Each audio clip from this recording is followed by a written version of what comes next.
I played the Werecleaner, and this short game was awesome, to say the least.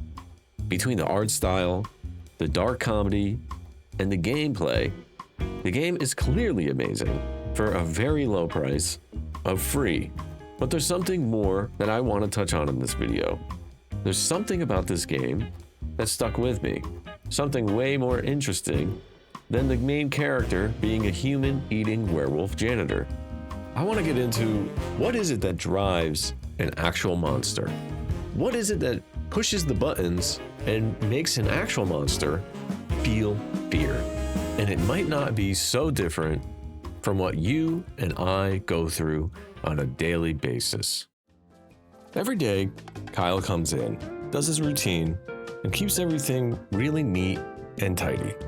It's not glamorous, but he takes a lot of pride in his work. He's a janitor, and honestly, he's really into it. He takes pride in keeping things spotless. I really love this about Kyle, because for me, in my life, I take a lot of pride in my job. I take a lot of pride in doing a good job in things. And this helps me live a more peaceful life. It helps me feel more content in life. The nice part about Kyle is he even has a coworker that he talks to. His name is Daryl, the security guard. They chat every day. Even if it's simple conversations, it's something that allows him to come back for more. And it's something that is really enjoyable. It's normal. It's a routine. A lot of people want to have a normal, mundane life. That's safe. That's certain. Where life just is what it is and you know what's coming day in and day out. And you can count on that. And you can make sure that with every step of the way, you know exactly what's going to happen. And that's the kind of key here.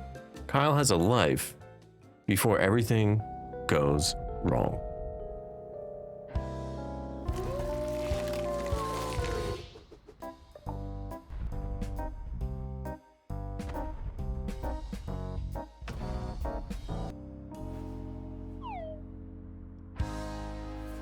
You play as Kyle. By day, he's just a janitor. Takes pride in keeping things clean, making sure everything is spotless. But at night, he's still a janitor. Just, a werewolf janitor.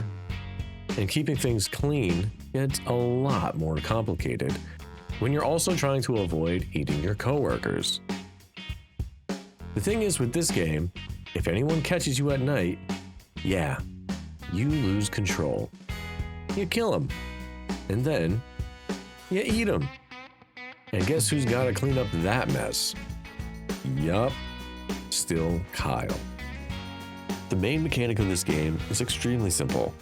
If Kyle gets spotted, he completely loses control, attacks and eats his coworkers. But the worst part, now there's an even bigger mess to clean up. It's a chain reaction of mistakes. One slip up leads to a disaster, and suddenly you're trying to fix a problem that only exists because you messed up in the first place. What's pretty wild is how easy it is to make things worse just by reacting the wrong way. One impulsive decision can create a spiral where everything goes out of control. Kyle's situation might seem a little ridiculous, but to a degree, isn't that how real life feels sometimes? You see, life has a weird way of putting us through situations in which we do not want to be in. I've been in many of these situations before, and it's frustrating. This is actually when I notice a lot of impulsiveness comes out. This is when I can begin to see that I'm having impulsive things happen, is when life pushes me too hard. This is when I notice the unconscious things start to come out. When I just start to do things, whether it be biting my nails, whether it be watching too much TV or binge watching a show, I realize that when I get pushed too hard and get into a situation that I don't want to be in, the impulsiveness comes out. And we've all been there before, where impulsiveness takes over. And we want to make sure that we are beginning to get conscious of what that is. We need to begin to see and actually understand that we have these impulses that come out. these subconscious things, these things that just happen. But that's not the thing that caught my attention the most out of this game. What really caught my attention the most out of this game is what we're going to go over in just a moment. Kyle is obviously a werewolf, and he's obviously killing people. But what bothers me the most is after he kills people, he has zero emotional response. He kills someone and has a blank stare over his face, almost like nothing happened at all. And then he just proceeds to eat them and then clean up the mess that he left, without really thinking back on it whatsoever. But now, you would normally think that someone who's a monster, has no remorse over killing somebody, wouldn't have any fears at all. But throughout the game, you can see moments where Kyle is nervous, where you can literally see sweat running down his face. You can see the emotion in his eyes. And at first, I thought what that was something very normal. I thought he was just afraid of getting caught. So Kyle has this fear that's going through him. But it's not a fear for what you would think. It's not a fear of being caught. No, because every time that somebody catches Kyle, he just eats them and then cleans up the mess. There's actually something more going on here, something else that he's afraid of, but it took me a little while to figure out what that was. You see, our emotions are not just cut and dry. It's not something that you can just pinpoint as soon as you notice somebody's look on their face or how somebody's acting. You don't really know what's going on beneath the surface. This is what makes humans so interesting and so complex. So after realizing that Kyle is not afraid of getting caught, I thought maybe it's something else. I thought maybe that it's friendship. Maybe that it could be a relationship that he has at work. You see, every day when you go in and you talk to your friend Daryl, you guys meet on a daily basis. He's the one who let you in. Daryl is the security guard. He's not just the security guard, though. He's also your friend, your work buddy, the person that you go into work and you can talk to on a one-to-one basis, somebody that you can talk about the daily struggles and the things that you go through in life. And every day, Daryl's realizing something more is happening. And you see that Kyle is getting more and more nervous because he's realizing Daryl might be onto him. So I genuinely thought that he was afraid of losing this friend, of losing this relationship.